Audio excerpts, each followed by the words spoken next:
2025년 5월 피기어 AI의 휴머노이드 로봇 세대가 단 한 번의 하드웨어 고장 없이, 단 한 번의 리부팅 없이 200시간 동안 24만 9,560개의 택배를 분류했습니다.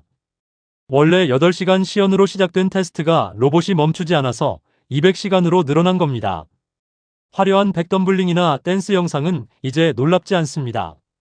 정작 산업계가 던지는 질문은 딱 하나입니다. 이 로봇, 공장에서 8시간 교대 근무를 버틸 수 있어?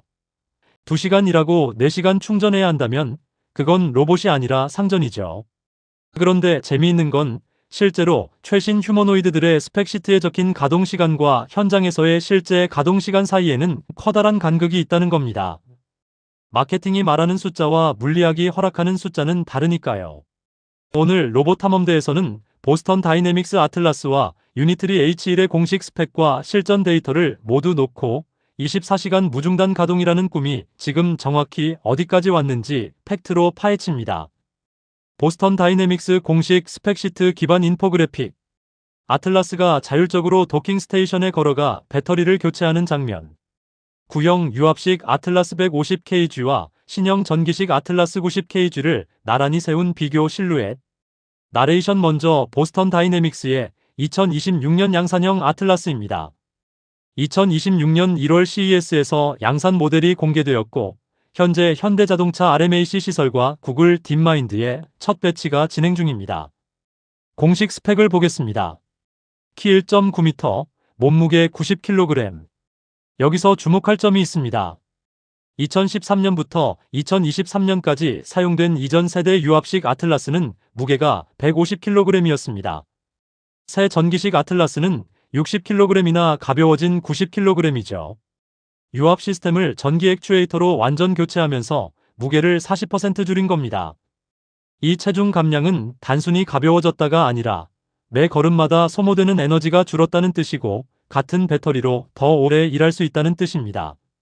자유도 56순간, 최대 리프트 50kg, 지속 가능 하중 30kg, 작동 온도 영하 20도에서 영상 40도, 방수 등급 IP67, 그리고 배터리 수명은 공식적으로 4시간입니다. 하지만 여기서 진짜 핵심은 배터리 용량 자체가 아닙니다.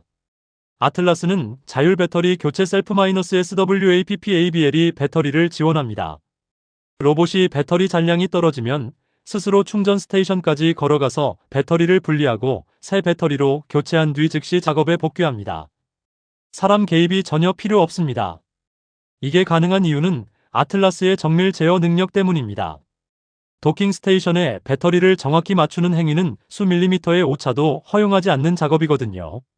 360도 카메라 뷰와 촉각 센서, 그리고 ML 기반 컴퓨터 비전이 결합되어 이 정밀도를 달성합니다. 반면 유니트리 H1입니다.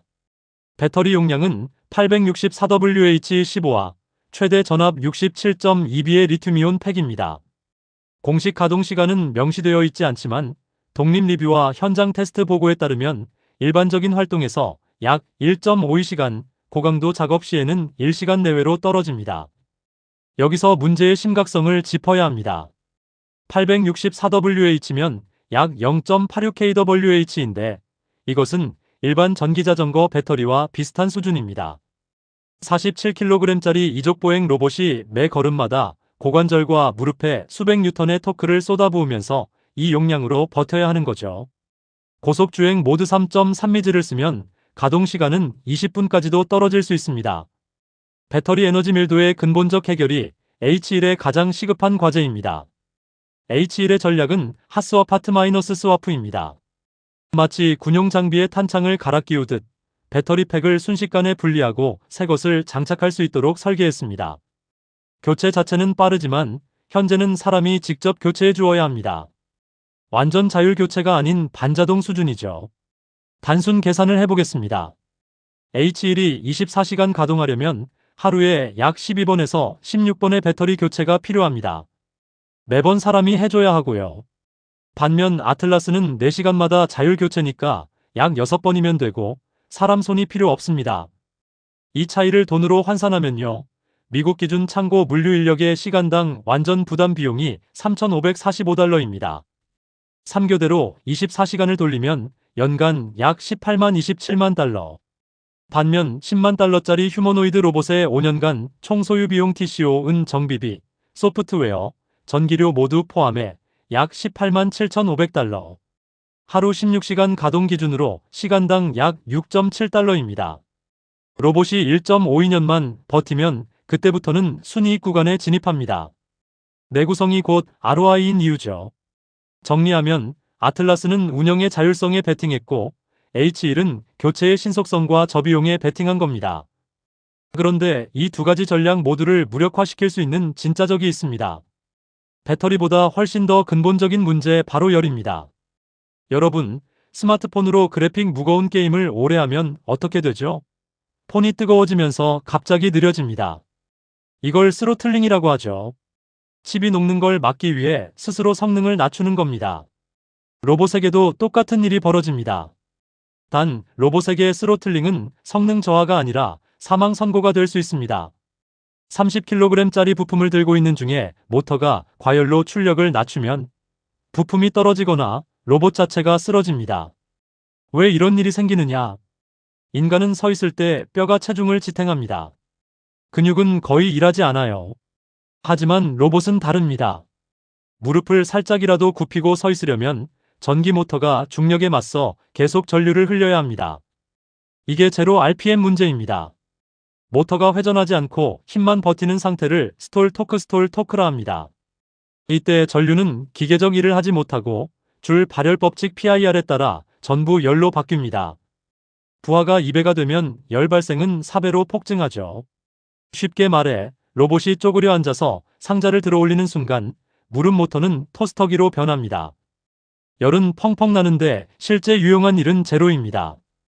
이것이 열의 절벽 서멀 클리프입니다. 공기 냉각 방식 액추에이터에서 연속 토크는 피크 토크의 고작 2530%에 불과합니다. 피크 토크 100Nm 모터라 해도 지속적으로 낼 수 있는 힘은 2530Nm 뿐이라는 뜻이죠. 시연 영상에서 로봇이 무거운 상자를 번쩍 들어올리는 건 몇 초간의 피크 퍼포먼스입니다. 하지만 8시간 교대 근무 중 지속적으로 그 힘을 내야 한다면 로봇 관절 내부 온도는 쉽게 80도를 넘기고 모터 코일 절연이 녹으면 영구적으로 망가집니다. 게다가 여기엔 숨겨진 함정이 있습니다. 구리 코일의 전기 저항은 온도가 1도 오를 때마다 약 0.4%씩 증가합니다. 모터가 뜨거워지면 저항이 올라가고 같은 전류에서 더 많은 열이 나고 그러면 또 더 뜨거워지고 이 양성 피드백 루프를 열 폭주섬을 런어웨이라 합니다. 제어 시스템이 자동으로 출력을 낮추지 않으면 모터는 스스로 자멸합니다. 그래서 시연 영상은 로봇이 상자를 드는 장면을 보여주고 바로 컷하는 겁니다. 열의 현실은 피크 능력보다 훨씬 덜 인상적이니까요. 배터리와 열만이 아닙니다. 기계적 마모라는 세 번째 적이 있습니다.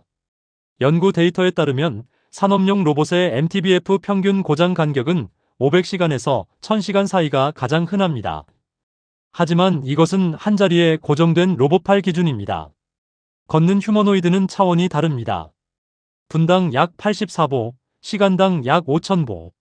매 걸음마다 체중의 23배에 달하는 충격이 다리 액추에이터를 관통합니다.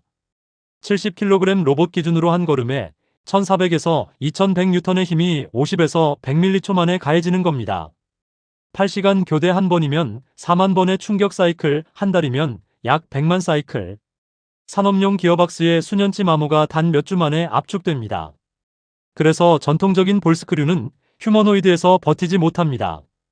볼스크류는 구슬이 레일 위를 굴러가는 점 접촉 방식이라 반복 충격에 레일 표면이 미세하게 함몰되는 브리넬링 BRINELLING 현상이 발생하거든요. 공학 용어로 헤르츠 접촉 응력 HERTGIAN 컨택트 스트레스 이점 접촉에서는 극도로 집중됩니다. 최신 휴머노이드들이 대안으로 채택한 것이 플래니터리 롤러 스크류입니다. 나사산이 있는 롤러가 설라인 접촉으로 하중을 분산시켜 동일 충격에서 피크 응력을 10분의 1로 낮추죠. 같은 충격을 볼스크류는 몇 주 만에 버티지 못하지만 롤러스크류는 몇 년을 버팁니다. 이 열 문제의 해답으로 떠오른 것이 수랭식 리거드 쿨링입니다. 그리고 여기서 흥미로운 연결고리가 하나 있습니다. 테슬라 옵티머스의 배터리 팩은 2.3kWh 용량으로 126개의 원통형 셀을 수직 배열한 모듈 구조입니다. 특허 분석에 따르면 이 배터리 팩 설계는 테슬라 자동차의 4680 배터리 구조적 노하우가 그대로 이식된 결과물입니다. 자동차 공학을 로봇 공학에 적용한다는 전략이죠. 냉각도 마찬가지입니다. 테슬라는 옵티머스의 관절 모터 스테이터 코어에 직경 2에서 3mm의 알루미늄 합금 마이크로 채널 냉각 파이프라인을 직접 통합했습니다. 유량 채널이 모터 내부에 일체화되어 있어서 제로 거리 열전도가 가능하고 냉각 효율이 기존 대비 30% 이상 향상됩니다. 테슬라가 수백만 대의 전기차에서 축적한 열 관리 경험이 로봇 관절에 그대로 들어간 겁니다. 이 기술의 효과는 극적입니다. 수랭식은 연속 토크를 피크의 6070%까지 끌어올립니다. 공랭식의 2530% 대비 2배 이상이죠. 또한 관절 온도와 부하를 실시간 모니터링하여 냉각수 유량을 동적으로 조절하는 알고리즘을 적용했습니다. 달리기 중에는 고관절 냉각수 유량이 50% 증가하고 대기 중에는 줄여서 에너지를 절약하는 방식입니다. 이 시스템의 전력 효율 PUE는 1.05에서 1.08로 공랭식의 1.5 이상 대비 압도적입니다. 다만 대가가 있습니다. 펌프, 저장조, 호스, 실링 모두 추가 무게이자 추가 고장점이 됩니다. 테슬라는 10만 사이클 이상 버티는 세라믹 회전 실링과 누출 시에도 합선을 일으키지 않는 전자급 불소 냉매를 사용해 이 문제를 해결했습니다. 냉각 시스템 단가는 대당 150에서 200달러, 전체 BOM의 5% 미만입니다. 배터리와 냉각을 해결해도 수십 대의 로봇을 동시에 운용하려면 두뇌가 필요합니다. AI 기반 에너지 매니지먼트 시스템, EMS입니다. EMS는 단순히 배터리 잔량을 모니터링하는 게 아닙니다. 각 로봇의 현재 작업 부하, 다음 스케줄, 이동거리, 관절별 온도까지 종합하여 가장 효율적인 충전 타이밍을 예측 결정합니다. 실제 산업 현장에서 이 시스템은 에너지 비용을 1530% 절감하고 충전 도크 활용률을 2040% 향상시킨 것으로 보고되고 있습니다. 핵심 기능은 교대 시간 충전 쏠림 방지입니다. 200대의 로봇이 교대 시간에 한꺼번에 충전기로 몰리면 전력망에 과부하가 걸립니다. EMS는 자연스러운 작업 공백 시간에 분산 충전을 스케줄링하고 미션 우선순위가 높은 로봇에게 충전 우선권을 줍니다. 배터리 건강 상태까지 분석해서 열화가 시작된 팩은 미리 교체를 예약하죠. 보스턴 다이내믹스는 이미 자사의 오버 플랫폼으로 이것을 구현하고 있습니다. 오벗은 MES, WMS와 연동되어 아틀라스 플릿 전체의 작업 상태, 배터리, 성능 지표를 하나의 대시보드로 관리하고요. 한 대의 아틀라스가 새 기술을 배우면 그 기술이 전체 플릿에 즉시 배포되는 플릿 러닝까지 지원합니다. 다시 피기어 AI의 200시간 테스트로 돌아가 봅시다. 이 실험의 진짜 의미를 해부해 보겠습니다. F3 로봇 3대는 힐릭스-2 신경망 시스템으로 완전 자율 운영되었습니다. 바코드 인식, 픽업, 스캔, 배치까지 한 사이클 평균 2.83초. 그리고 200시간 동안 하드웨어 고장 제로. 5월 17일에는 10시간 동안 인간 인턴과 대결까지 했는데 인간이 12,924개, 로봇이 12,732개를 처리했습니다. 평균 속도 차이가 겨우 0.04초. 이것이 증명한 것은 기계적 내구성이 일주일 연속 가동의 문턱을 넘었다는 신호입니다. 하지만 솔직히 말씀드리면 이것은 통제된 환경의 데모였지 먼지와 진동과 온도 변화가 뒤섞인 365일 실전은 아닙니다. 진짜 산업 배치에서는 관절 액추에이터의 MTBF가 결정적입니다. 현재 고정형 산업 로봇의 MTBF가 5001 0시간인 점을 감안하면 걸어다니는 휴머노이드가 같은 신뢰성을 확보하려면 이 수치를 수천 시간 단위로 끌어올려야 합니다. 그래서 미래의 스마트 팩토리에는 로봇만 있는 게 아니라 로봇 전용 정비 인프라가 필수가 됩니다. 관절 마모도를 실시간 센서로 감지하고 한계에 도달한 부품을 자동으로 교체하는 시스템. 충전 스테이션, 배터리 재고 관리, 부품 자동 교체 스테이션, 그리고 이 모든 것을 통합하는 EMS, 이것이 로봇 경제학의 전체 그림입니다. 현재 시점에서 정리하면 아틀라스는 자율 교체와 산업 등급 내구성으로 무중단 가동에 가장 가까이 다가갔고 H1은 민첩한 기동력과 접근 가능한 가격대로 연구, 개발 시장을 선점했습니다. 피기어 AI는 200시간 실증으로 이론이 아닌 실전을 증명했고, 테슬라는 자동차 제조의 열 관리 기술과 대량 생산 인프라를 무기로 가격 파괴를 노리고 있습니다. 배터리 용량 싸움을 넘어 냉각 기술, 액추에이터 내구성, 에너지 관리 시스템, 그리고 가격 경쟁력, 이 네 가지를 누가 먼저 하나로 통합하느냐가 최종 승부를 가를 겁니다. 자, 여러분은 어떤 전략이 가장 먼저 24시간 무중단 가동을 실현할 거라고 보시나요? A 아틀라스처럼 로봇이 스스로 배터리를 갈아 끼우는 완전 자율 방식, BH1처럼 사람이 빠르게 교체하되 로봇 단가를 확 낮추는 핫스왑 저가격 방식, C 아예 배터리 기술 자체가 혁신되어서 예를 들어 고체 전지 살러드 마이너스 스테이트 배터리가 실용화되면 한 번 충전에 24시간 가는 시대가 올까요? 댓글로 A, B, C 중 하나와 이유를 적어주세요. 가장 설득력 있는 댓글은 다음 영상에서 소개해드리겠습니다. 그리고 하나 더, 여러분이 공장 운영자라면 로봇 한 대에 얼마까지 투자할 의향이 있으신가요? 이것도 같이 적어주시면 정말 흥미로운 토론이 될 것 같습니다. 다음 목요일에는 로봇 전용 고체 배터리가 바꿀 미래, 휴머노이드 무게는 줄이고 가동 시간은 2배로 늘리는 혁신적 에너지 솔루션 탐구, 비교하고 어떤 방식이 산업 현장에서 최종 생존할지 분석합니다. 오늘도 로봇의 미래를 탐험한 로봇 탐험대였습니다. 이 채널이 처음이시라면 구독과 좋아요, 그리고 알림 설정까지 부탁드립니다.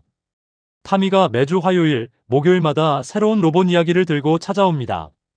그럼 다음 시간에 만나요.